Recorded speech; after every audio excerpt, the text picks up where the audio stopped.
Tu as commencé avec le tabac et si oui, ça t'a dirigé vers le cannabis. Alors oui, j'ai commencé avec la clope, mais c'est pas ça qui m'a dirigé vers le cannabisme.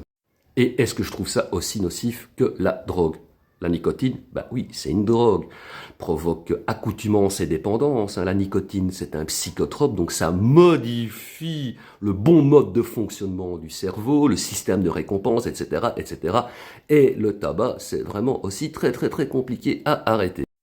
Après, l'un n'est pas une porte vers l'autre. Tu vois, c'est pas parce que tu fumes du tabac que tu vas fumer du shit, et c'est pas parce que tu fumes du shit qu'un jour tu vas prendre des extas, de la cocaïne.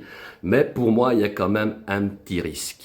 Ça dépend vraiment d'une personne à l'autre. Moi, par exemple, dans mon cas bien précis, évidemment, moi j'ai kiffé l'effet de l'alcool, j'ai kiffé à l'époque l'effet du cannabis, et ça m'a donné envie de tester autre chose.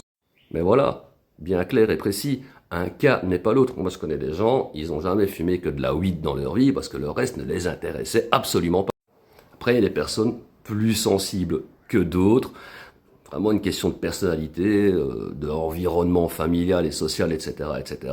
Parce que voilà, l'environnement, le milieu a aussi une influence. Mais bon, je précise, voilà, un cas n'est pas l'autre. Mais en fonction de, voilà, ça peut t'amener à avoir envie de tester autre chose. Il n'y a pas non plus que le facteur, je vais dire, environnemental, social, familial. C'est aussi une question de ce qu'on a vécu comme traumatisme et comment les encaisser et quelle stratégie on a développée pour encaisser la dureté de la vie. Après, voilà, comme je l'ai dit, un cas n'est pas l'autre. Tu as une personne qui va encaisser un événement traumatisant, une autre personne va encaisser le même et vont avoir une réaction totalement opposée, tu vois. Il y en a qui vont développer des stratégies qui vont consister à se défendre de la violence, etc., etc. Il y en a d'autres qui vont développer une stratégie qui va consister à se réfugier, par exemple, dans la drogue.